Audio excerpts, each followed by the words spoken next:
I had like only 3 jobs I ever really wanted. I wanted to be in the military, I wanted to be a cop, and I wanted to be a fireman. People, they may never remember what you say to them, or even what you did, but they'll always remember how you made them feel and how they experienced you. Yeah.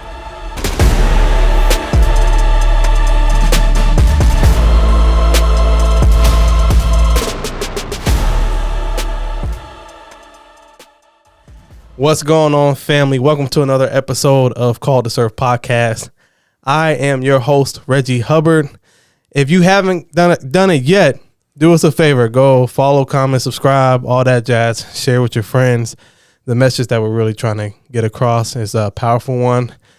So today, man, we have a very, very unique guest. I call him a triple threat because he's been in the military, he's been on the firefighter medic side and the law enforcement side. So his trajectory has been very unique, to say the least.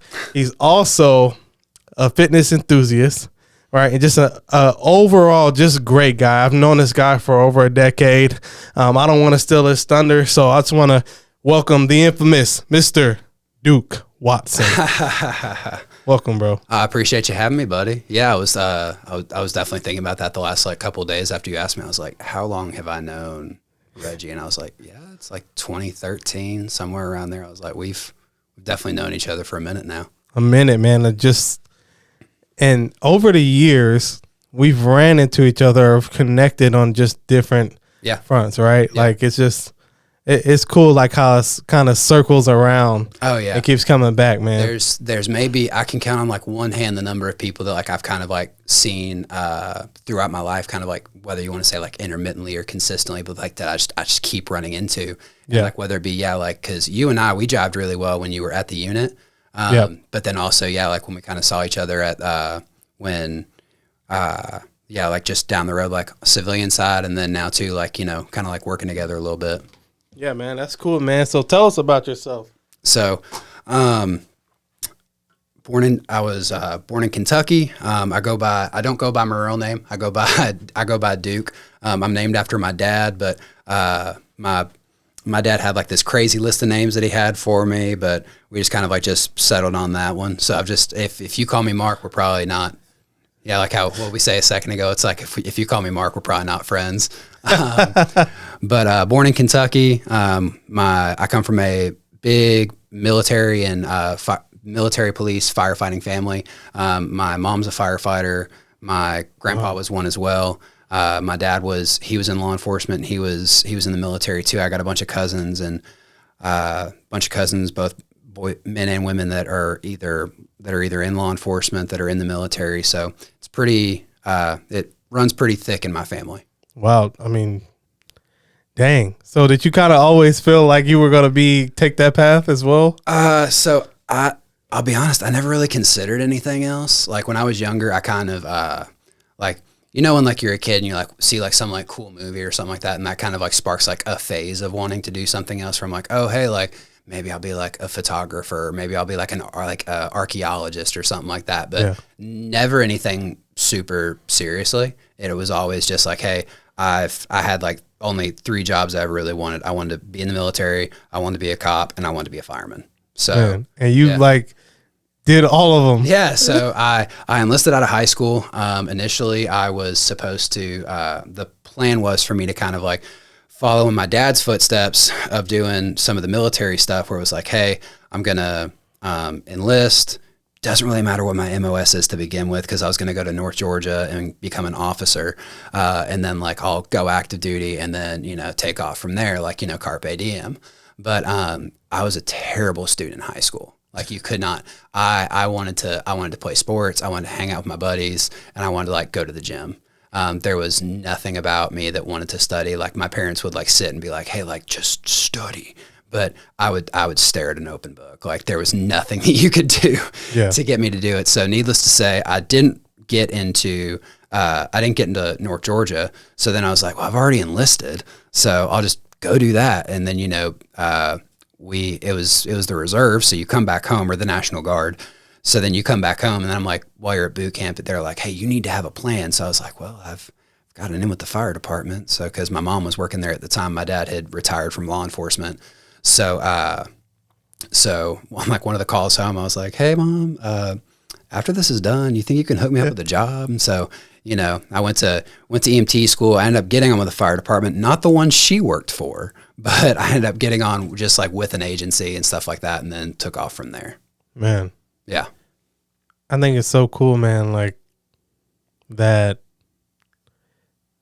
you have a family of public servants, man. Yeah. Yeah. It's been really interesting at times, because like I can definitely remember like, you know, because you think growing up, like everybody kind of has like the vision of like, oh, like my dad's Superman, like, oh, my mom's like, you know, superhero too, like super mom, super dad. But then kind of like seeing the lessons that have been like imparted from that have been so insane how applicable they are, not to just life, but how they are like to just like the job that I do now too. Yeah, man. Yeah. Dude, so how do you feel that because your family, like a lot of your family were in those roles, how do you feel that shaped you as a person? It kind of was, my family was big on like, hey, like whenever they were there, like, cause obviously there's a lot of sacrifice like entailed in that kind of work. And I remember, cause initially we were in Kentucky and mom was staying at home, dad was working. And then we moved down here, and when we moved down to Georgia, dad was kind of wrapping up some of his stuff in Kentucky. So mom was working, but you know, the fire department, that's 24-hour shifts.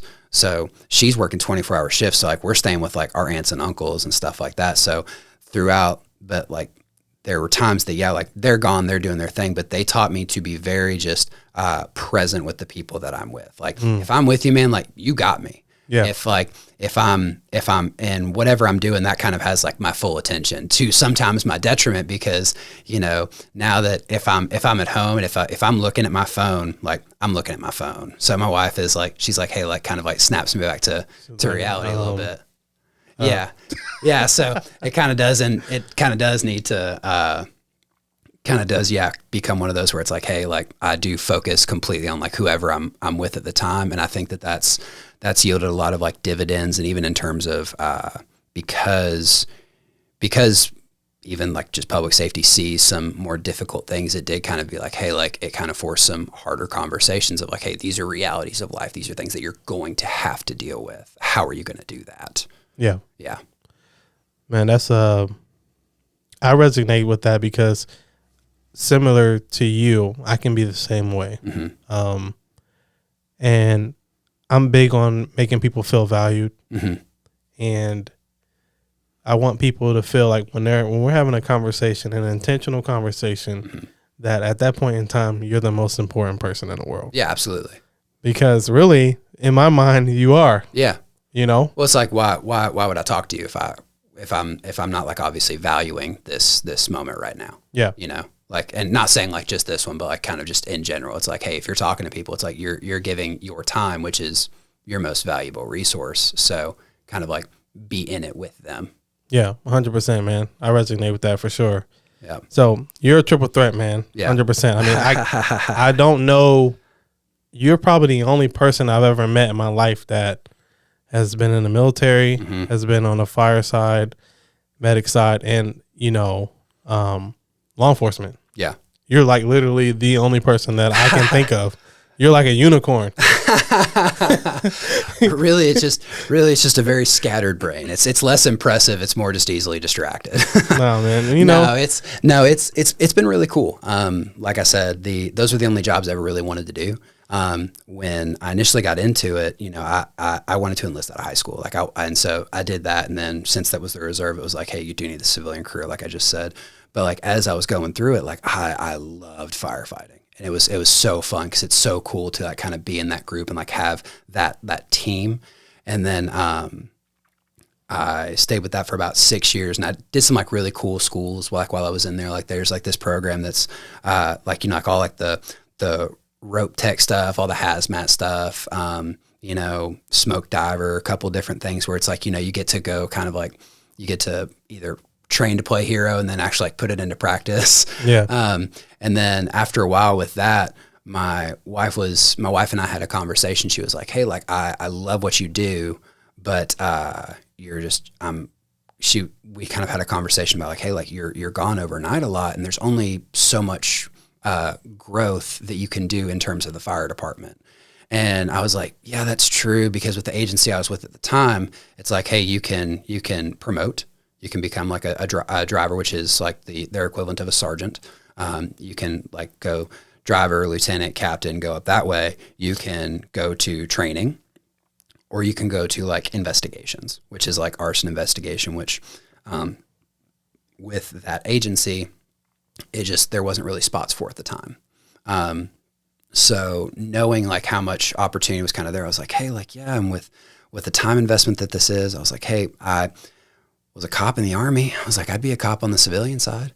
And so I switched over with the premise of trying to be home more, which in retrospect isn't exactly the case.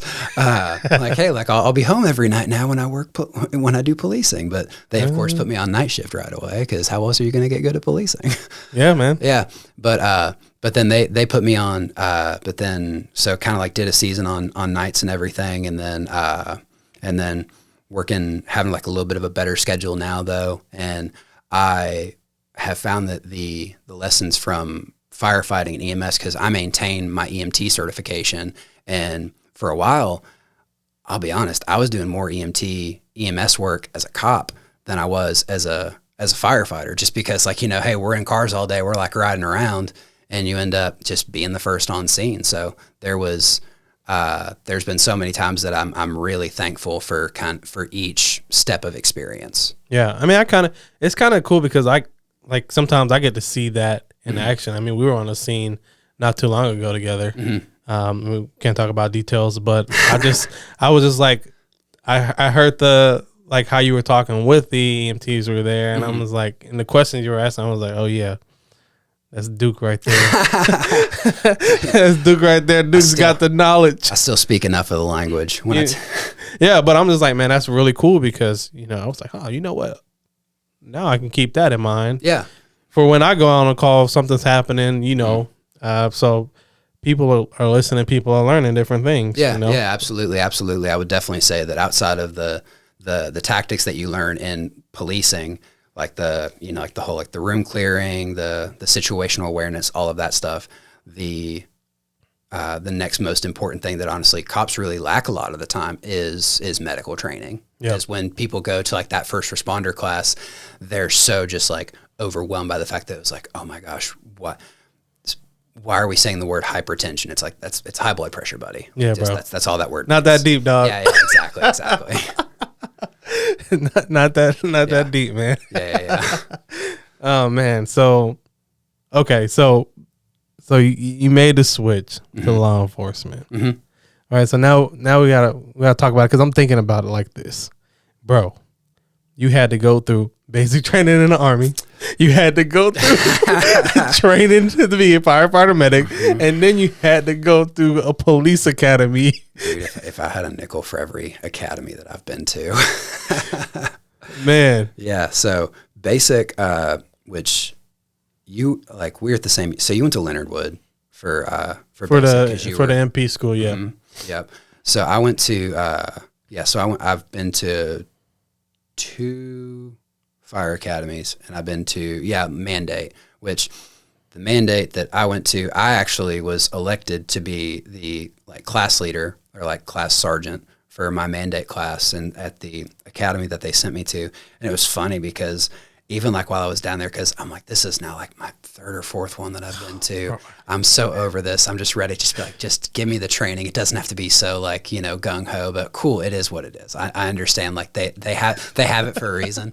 And I just remember they sent us, so it's like, hey, who wants to be class sergeant? And enough people told me, they're like, you need to be it. So I was like, okay, cool. Like, sure, I'll raise my hand. I'll offer myself if you guys want to do it.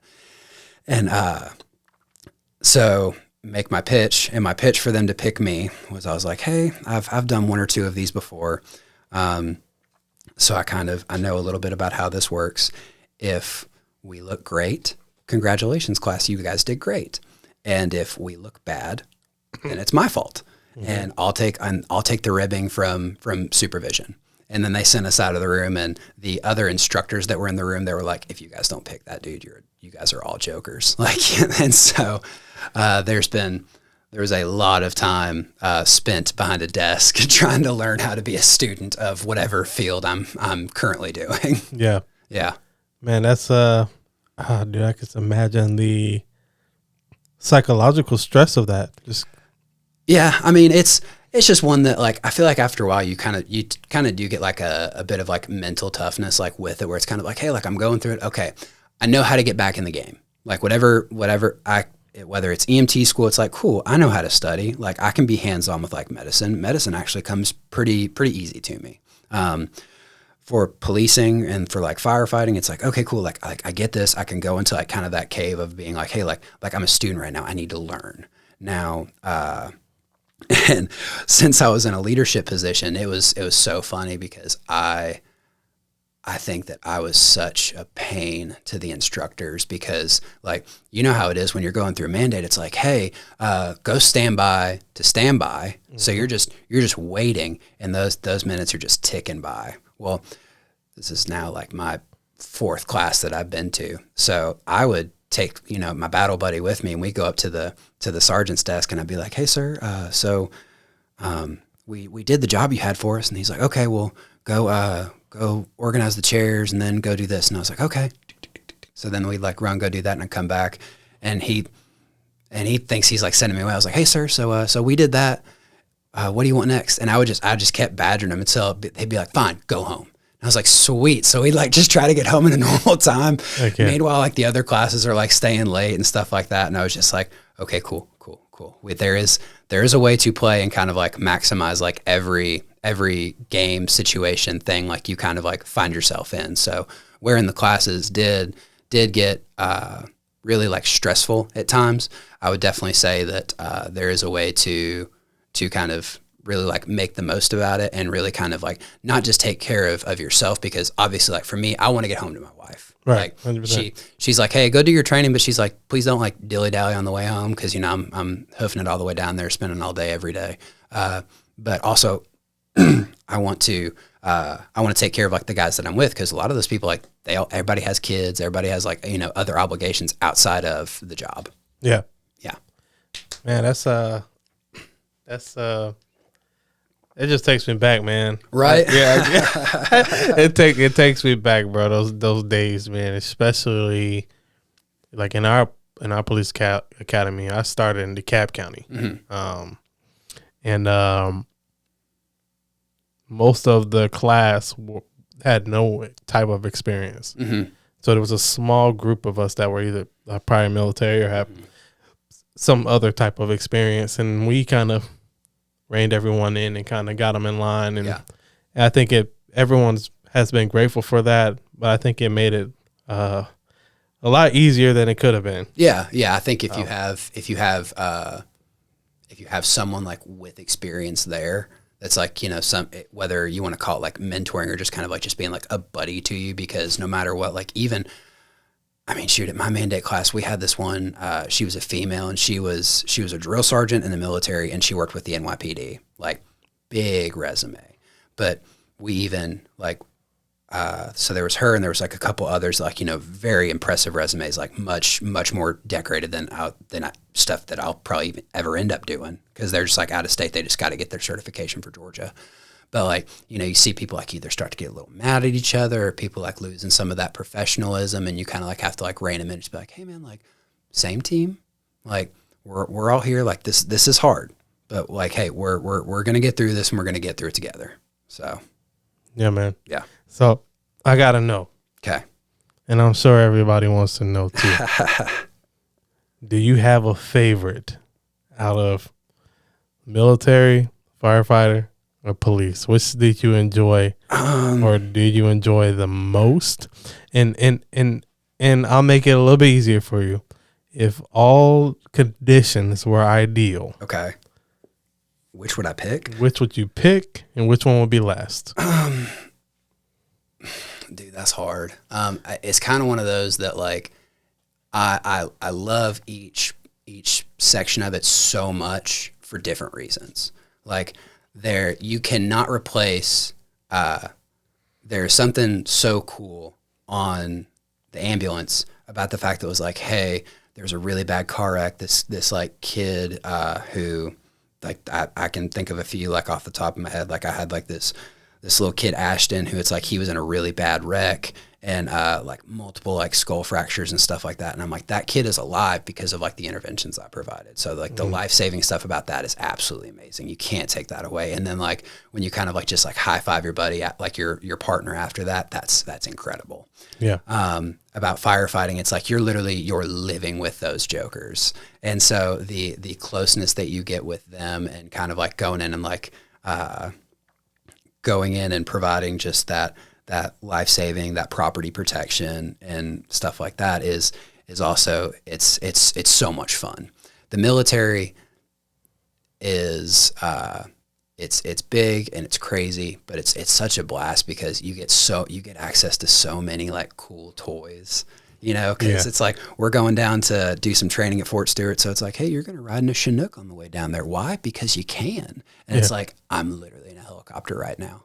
And you're with like your best friends while you're doing it. In policing, it's like I've literally got to kick doors in. I've got to arrest bad guys. Like, you know, it's like I've done like the stuff that like I feel like I've seen on TV, and all just experiences that I'm just like I wish I could give just like a sample of that to everybody. So it's hard to pick. I think I would probably say policing. I have to give it to it because I'm doing it now. Yeah. Like I think I would say policing, and then I'm very fond of my military days. So I'll say policing, then the military.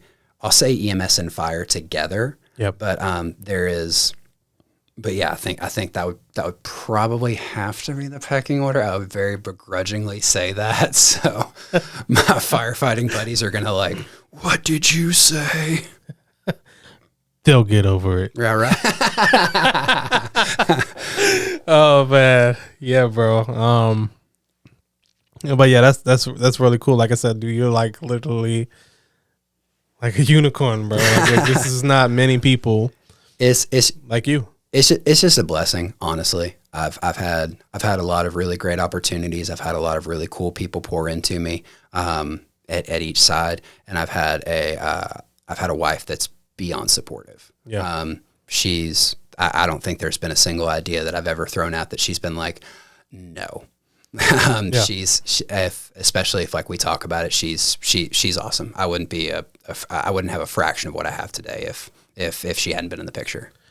100%, man. I can resonate with that also. I mean, my wife is very supportive, man. She's just like, I trust you. Yeah.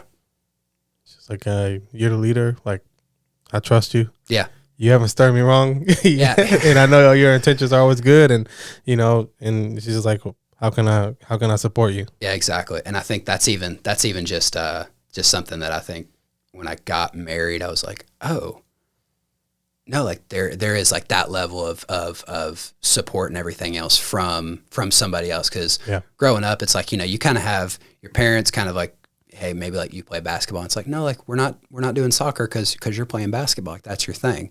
Meanwhile, it's like when you get married, they're kind of like, cool. Like, no, this is an adventure. Like, let's go. So they gas you up, you gas them up, and it's been a blast. Yeah. Yeah. Yeah. I think there's something powerful when people work together, especially couples, and build something and make something happen. I mean, my wife, before she became my wife, dude, we were just like really good friends, but you know, she came to work with me in my company, and she helped me take my company to like a really good level. You know what I mean? We built a big business together, bro. And I'm super grateful for that. Yeah. You know, because that just reminds me of this saying, if you want to go fast, go by yourself, but if you want to go far, go with others. 100%. You know? Yeah. And that just makes me think of the military too. Like you were saying, like, you know, just flying in the Chinook with your buddies, man, the camaraderie that you get in that atmosphere, man, it's unlike no other. No. Even like in the police or the law enforcement, it's just a different type of camaraderie, right? Yeah. You know, so, and I know that you mentioned before that, you know, you you're certified to do like peer-to-peer Yeah. type stuff, man. Can you tell us about that? So so when I was still firefighting at the last agency that I was firefighting with before I switched to policing, they just put out there like, hey, does anybody want to go to a peer-to-peer support specialist class? And at the time, I had a really good friend on the fire side who he was at a different agency, but he had made the unfortunate decision to take his life. And I love that dude like a brother. There's not a day that goes by that I don't think about him, don't miss him. Yeah. And so I felt a huge conviction to kind of get into that. And so we went, and it was a couple-day course, and it was, they kind of teach you a lot about the counseling side of things, how to like, hey, like this is like what you're supposed to listen to, like this is how you listen, this is how you respond. And you kind of think going into it, you're like, I know how to talk to people, like, duh, it's a conversation. But I think to really kind of like empathize, kind of like get on their level, like it is much deeper than that. And I've tried to take lessons from like that class and then putting it into practice, not just with like friends that are struggling or people that like, it's like, hey, you're my boy, you're having a down day, what's up? But also like we're running calls on people that they're having the worst day of their life. Like how can we actually talk to them so you do feel heard, you do feel understood, we can kind of like connect you with what you need. Yeah. Yeah. And I think that's a very powerful statement that you just made. Like they're having the worst day of their lives. Yeah. Right. And that's one thing that I try to take with me too, is like, hey, you know what? It may not be real to us, but if it's real to them, it's real. Yeah. Well, man, like everybody's been through different stuff, and some of like my family or extended family, maybe they've had like issues with like anxiety or something like that, or maybe it's like, hey, my neighbor he's just an older guy, he's just having a tough time. But whatever they're going through, like that's their journey, that's their struggle. And if you can't take a moment to kind of like get out of whatever box like you're doing, like, hey, like you're a very successful businessman. Like you're kind of like, you have a lot of balls in the air. I'm sure there's stuff that you're dealing with that would crush me. But at the same time, like whatever I have going on, that's like, hey, like maybe it's like, hey, like my wife and I, we have this going on. Hey, like this happened with a friend of mine. Like, hey, this kid that's in high school, it's just like, he's just seeing that his friends put up something on social media about him. And it's like, oh no, that might be like very minuscule, but that is like devastating to each individual person. And I don't want to be that guy that's like, kind of like, hey, like, get your head out of the sand. Like, pull yourself up by your bootstraps. Like, let's get over it. Like, let's actually like have a second to talk about it. Yeah. Wow. Man, I didn't realize you were so deep, bro. All I see, I know you're like a cool guy and everything, and I always just see the muscles, man. I love that you got the bronze and the brains, man. We're not really getting into all of the dirty jokes and profanity that we normally do on the day-to-day basis. Oh my gosh. No, man, it's one that I think at times I have tried over the years, and it's something that I think honestly like age and marriage has taught me too, because like my wife has definitely done a lot to help make me a better person. Where I think a lot of the times public safety, and I'll just say, I will say people, guys in general, like you do kind of like, you want to have like your front, you want to be taken seriously, like you want to be tough and everything else. Yeah. But I also know that like every single person that I talk to, it's like, hey, they have some sort of like struggle going on. Like 100%, bro. And so, and I've told some of my family at times, like people that I thought were the toughest, like smartest people I know, I'm like, hey, like when they do have like that moment of vulnerability, I'm such a turd if I shun you for having that, like, and we're going to destroy the relationship if I do that. But it's like, hey, whatever's going on, it's like, hey, storms are coming, but you decide if the ship sinks. So, but it's like, hey, like, but you're not alone in any of this. It's like, hey, like I may not be like captaining the ship, but like, hey, like I'm here with you through it. And I think when you isolate people, or like when you kind of like want to do, when you either like, you want to make that joke, you want to kind of take it that way, is when you do push people away, and you do kind of like, they stop sharing, they stop wanting to open up, they stop wanting to, like solve the problem. And, I don't know, that's over. I think time has like kind of been, time has kind of taught me like, hey, let's lessen the front. Like, nobody cares what my bench is. Nobody cares what I shot at the last qual, as long as I passed. It's like, hey, I'm much more relatable if I tell you, it's like, hey man, yeah, like the pirate that's on the back of my head is actually from a cartoon that I watch. It's not a Pittsburgh pirate. It's something different. Like, that makes me relatable, because it's like, oh, this dude likes that show. Like, yeah. I think trying to take down some of those like fronts and everything else. It's like, we can talk about cool muscle stuff and everything else, but I think it's much more important to try to find like ways to actually relate with people. Yeah, 100%. Relationships, I would say, are the highest form of currency. 100%. You know what I mean? For me, it's one of the most important aspect of anything, is because people, they may never remember what you say to them, mm-hmm. or even what you did, but they'll always remember how you made them feel and how they experienced you. Yeah. So I'm a huge proponent on, giving people a great experience, and showing them that they matter, because they do. Yeah. I believe that, we were put on this earth to love God and love people. Absolutely. You know what I mean? Mm-hmm. 2 reasons right there. Yep. And I love people. Yeah. Yeah. Me too, man. Trust me, everybody at the agency, it was funny because when you came to the department, you were doing like FTO and stuff like that. And I was like, oh my gosh, it's Reggie. And then, I kind of like told people like, oh yeah, I was in the military with that guy. And they're like, oh, okay, cool. And not 2 weeks later, it's like people that I never see at work. They're like, oh, like, so I was talking to Reggie, and I'm like, how do you? No, I know Reggie. You guys don't know Reggie. And it like took all of like 2 weeks for you to be like loved by everybody at the agency. Oh man, I just I don't know, man. I love people, and I have a heart for people. Yeah.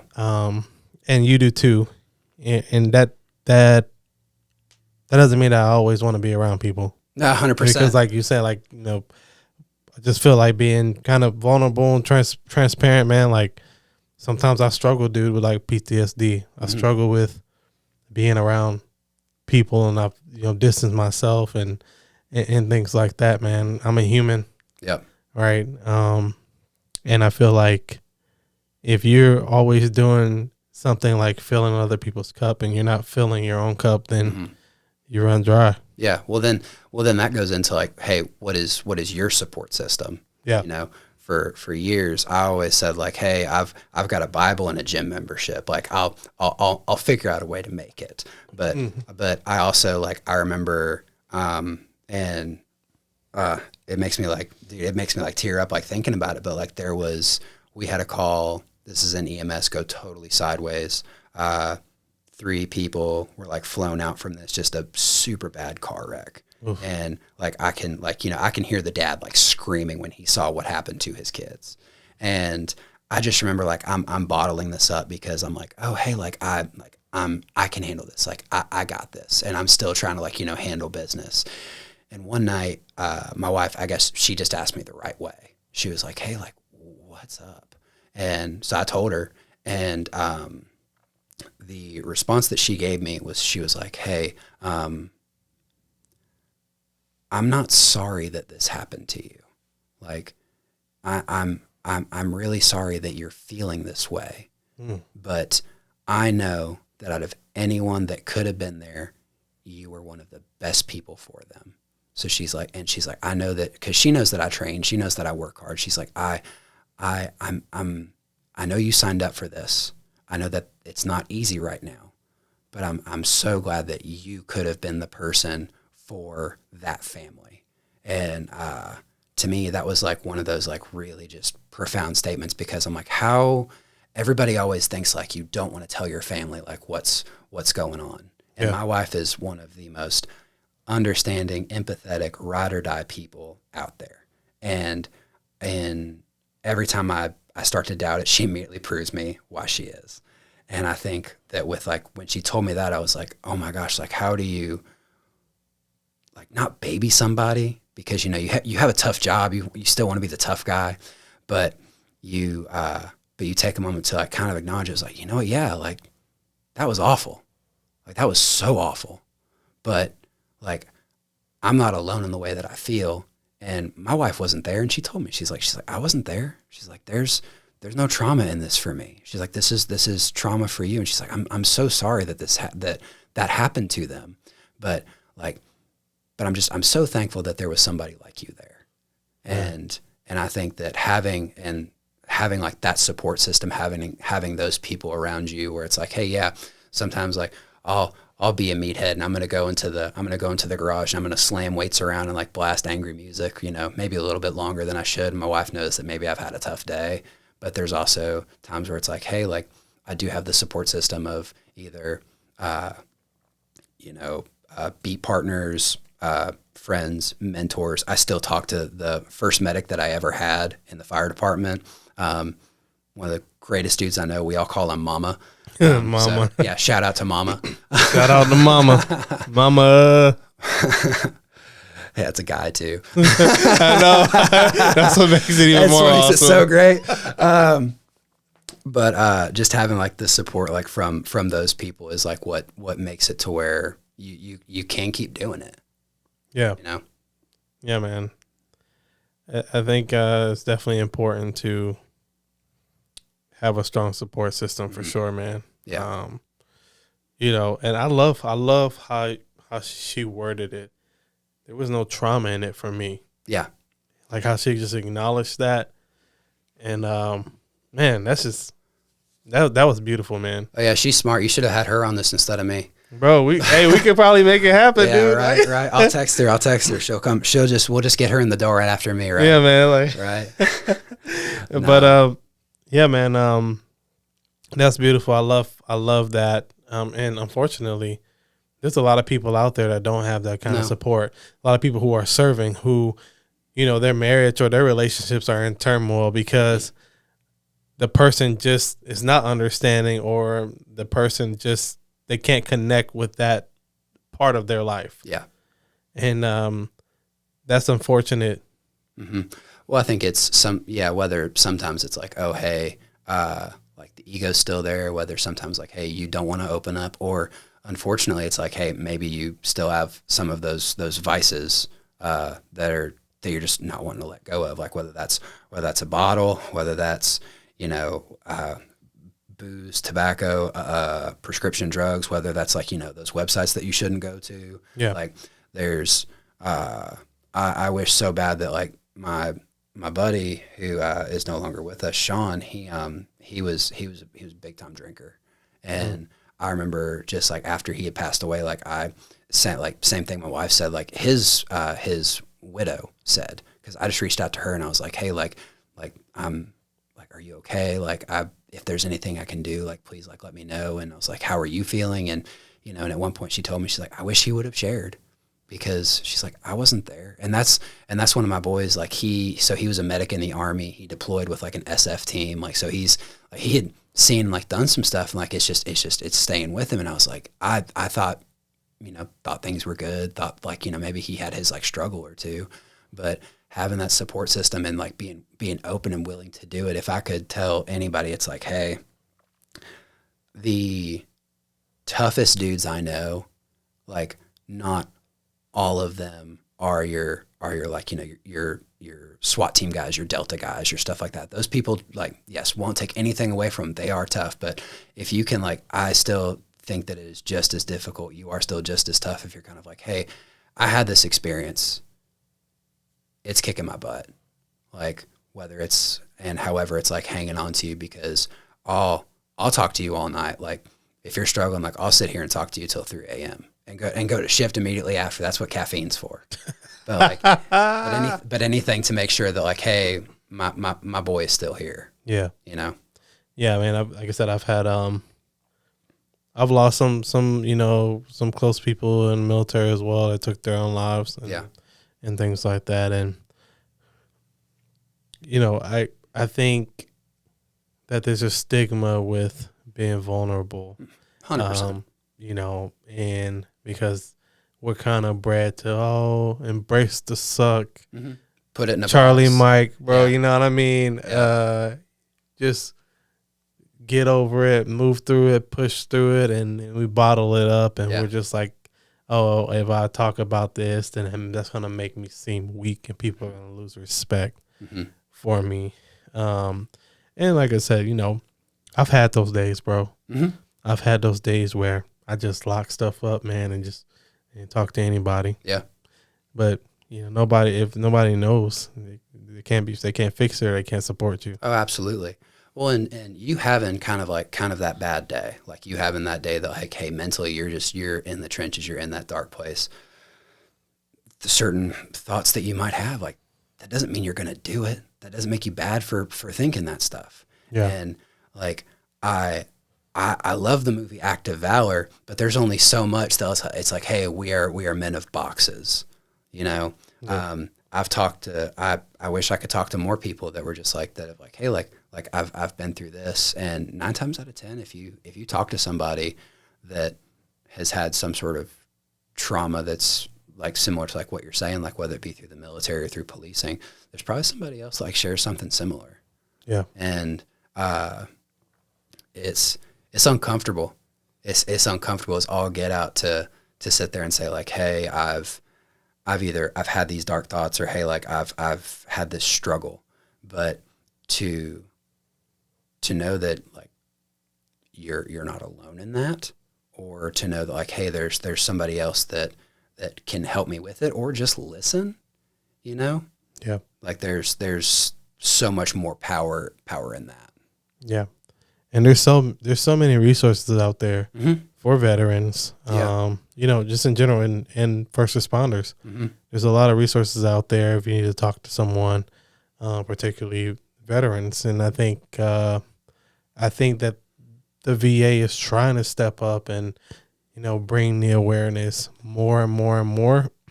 But there's a lot of people who just like haven't heard the information. I think even outside of the VA, dude, like there's like just with public safety and with the military, with public safety, whether it's organizations like Warrior's Heart for veterans, they do so much work. There's Next Rung for the fire department.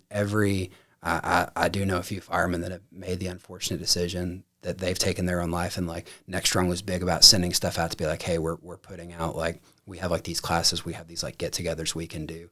And I will say that, like, even there's no shame in going to, is like, hey, it doesn't have to be, if you go to a therapy appointment, or if you go to a couple therapy appointments, it doesn't have to necessarily be with like, oh, this former Navy SEAL turned into psychologist. Like, you don't have to go see that guy. I guarantee you that the therapist that's at the corner by Zaxby's, I guarantee you he can help you. Like, I guarantee you, like, your uncle who, like, maybe he just doesn't talk too much, or maybe like, your pastor or something like that. But it's like, but having that moment of like, maybe I can set my ego to the side just a little bit. Like, give me 5 minutes of you just kind of like being honest with me about where you're at. And every time that I've done that, it's paid dividends. Yeah. And with, whether it be talking to supervisors, whether that be in talking to mentors, to chaplains, our chaplain, I call him Rev. Rev. Yeah. Yeah. Every time we go to jiu-jitsu, because dude's awesome. But my wife too, because she's 1,000 times smarter than I am. But like, having that moment where you do open up, it's never going to be bad for you. Yeah. Yeah, man. I resonate with that 100%. Because when you don't share, it's like you create a prison for yourself. Yeah. And it's harder to get out the longer you hold it in. Absolutely. So, yeah, man, that's bro, like, let me find out, man. My man is like a philosopher over here. Not at all. Not at all. You know what I mean? Like, just dropping nuggets, bro. These reels is about to be popping, dog. It's gonna be nothing but reels of me saying like and 100% over and over again. And that's what caffeine is for. Absolutely. Yeah, man, you've been killing it, bro. So, let's shift real quick.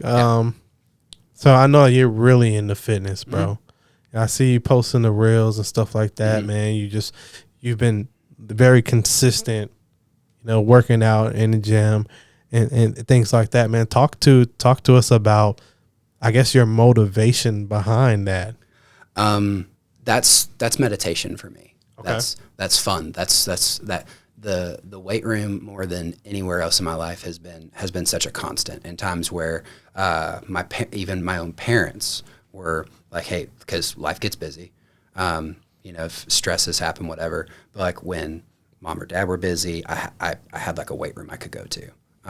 When bad day at work, weight room I can go to. For me, like that's been where I have hit PRs and processed life and had every emotion from like dealing with a breakup to getting a job in the weight room. And I'm not the strongest dude out there. My powerlifting numbers are very not impressive. I love weightlifting. And I'll kind of be like that person, like, chases every carrot, where it's like, I'll do CrossFit for 6 weeks, then I'll do bodybuilding for 6 weeks. But I think for me, the biggest motivation is it is a craft that I think it takes care of me and those around me. And it's a consistent test where it's like, hey, I can take it easy today. And, either like chill or even do like a light workout, like just something to kind of like maintain what I've been doing. Or it's like, hey, like, can I kind of like lower my head, get in a zone and try to improve myself by just a little bit. Yeah. And it's like it's self-improvement, and it's like, hey, I want to be the best me for myself and for those around me, because I got to be strong, and kind of like I got to be strong, be able to perform in these different ways. One, so I can take care of my family, so I can do my job, because I hold that standard for myself. And it's also meditation. Mm-hmm. Yeah, a lot of meditation. I like that, man. I could definitely get back in the gym. Hey, you can come over. I got the squat rack in the garage. I'm saying, man. You done got too strong. You had to take some time off. That's what it is. Yeah. Look at the guns, bro. Yeah. The old guns and Navarone over here. You know what I'm saying, man? Yeah. Got this 50 cal popping off right there, man. Is that the next tattoo? Is that a 50 cal? The 50 cal, bro. Which is yeah. But yeah, bro. So with that, man, do you have any maybe intentions on maybe getting into any like fitness coaching, influencing, anything like that? Maybe? So I have a TikTok. I have a social media page. TikTok has been mainly like where I've kind of put anything that's kind of like what I would say like influencing or like coaching related. I've worked as a personal trainer in the past. For me now, it's like, hey, like I put like short video of like, hey, this was my workout today. This is kind of like the programming that I'm following. It has some degree of like functionality. It has some degree of like bodybuilding, and has some degree of like strength training in it. So it's like, hey, at the very least, it's like hopefully, and then I'll sprinkle in like some sort of like positive message there, where whether that be like, hey, like here's a Bible verse, here's just like a little bit of encouragement, or here's my two dogs doing something goofy. But I kind of like put stuff up there with maybe like a little bit of like education in there too, where it's like, hey, like when you're benching, like try to keep your elbows in, because if you go out, like what you can do to your shoulder. There's like maybe like little bits of stuff here and there, but I would say that's about the only platform that I do stuff on that's kind of that way. And that's mainly just to kind of like, hey, like here's free programming, like take it or don't, like just to kind of just get something going, because I've talked enough with people in the past. There's been times that at my agency, whether it be the military or wherever, people are like, hey, like I want to lose weight. I want to go to this school. I want to like, trying to like get big, do whatever, where it's like, hey, like I can put together a program for you. And it's like, cool. Like I've done that a little bit in the past, but now I'd say it's like the LaCroix of influencing is what I'm doing right now. Yeah, man, that's cool, bro. Yeah, I could definitely see that, man. I could definitely see me, what's going on TikTok and then seeing Dukes of Hazzard over here, like,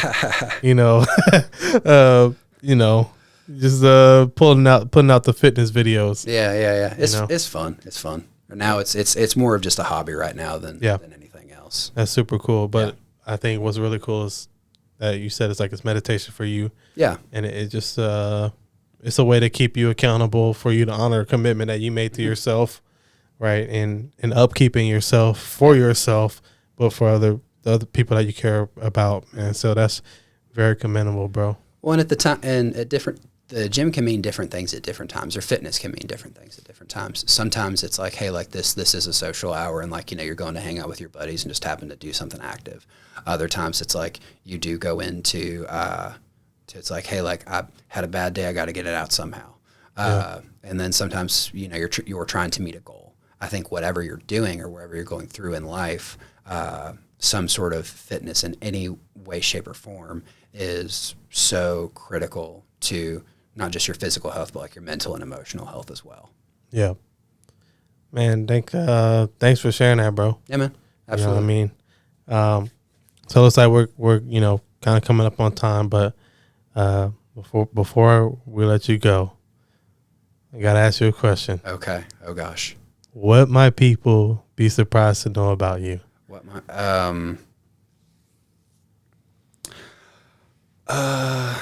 might people be surprised to know about me?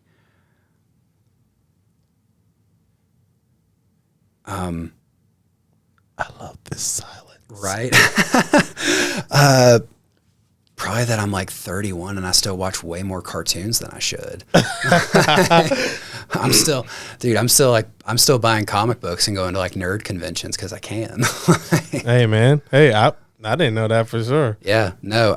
You like into anime and stuff like that? Mm-hmm. Yeah, so I think in the last year I've gone to, there's like this thing like Collecticon, and like my little brother went with me once, and then my wife went with me to the next one, and both times we met like some of like our favorite voice actors, and we were so stoked because we grew up watching these people that like we both were just like in tears like meeting. We're like, oh my gosh, it's so cool. Like, dude, the dude, did you watch Dragon Ball Z? Mm-hmm. The dude that plays Goku, mm-hmm. like his voice, he's gonna be in town soon. I've met him actually. Really? Yes. I'm kind of jealous. Yeah. So I met the voice of Naruto. Nice. And then the same guy that does Yugi in the show Yugi. Yes. So he also does Mewtwo. He does Knuckles, not in the movie, but in like the cartoon series. It's like named Dan Green. And then this guy Eric Stewart, who plays like, he's Kaiba in the Yu-Gi-Oh show too, and like a couple others. But yeah, there's been multiple voice actors that I've been very, very excited to meet. Probably much more stoked than you'd think. Some Yu-Gi-Oh. Dude, take me back. Let's do. Right. Oh man, bro, dog, taking me back, man. Thanks for sharing. Before I let you go, bro, I have something for you. Okay. So what I have for you is a custom minted Call to Serve, that's so cool, podcast challenge coin. You know what I mean? And what that is for, man, it's just what I would love for it to be is a reminder of why you serve, man. Yeah. You get what I'm saying? Why you do it every day. Why you serve, the citizens, where you work at. Why you serve your family. Mm-hmm. You get what I'm saying? Like, yeah. I just want that to be a reminder. Also, we got you I got the sticker. Got the sticker, bro. That's awesome. You got the sticker, man. So, yeah. And on the back, it says our slogan, serving those who serve others. I like that. You know what I mean? That's really cool. What we're about, bro. Just we want to honor you tonight just for your life of service, man. 31 years old, and you've already done so many marvelous and spectacular things, and you just got a whole, who knows what you're going to be up to in the next 5 years, man. My man might be freaking in the Space Force or something. I don't know. Yeah, Space Ranger. Yeah, bro, yeah. Just straight Buzz Lightyear. Yeah. But I know, whatever it is, man, like, you're gonna give it your all, and you're gonna be the best that you can be at it. Hey man, I'm sure wherever we've crossed paths so many times, I'm sure wherever I end up, I'll see you in the hallway there. So yeah, bro, or the space station. Yeah, exactly. Yeah, bro. So we'll definitely keep up with you, man. And who knows, man, we definitely might have you back on a future episode just to catch up and see what you got going on. Absolutely, anytime. Yeah, man. It's been awesome. Thank you so much for having me. Yeah, man. Thank you, brother. Till next time. Yes, sir.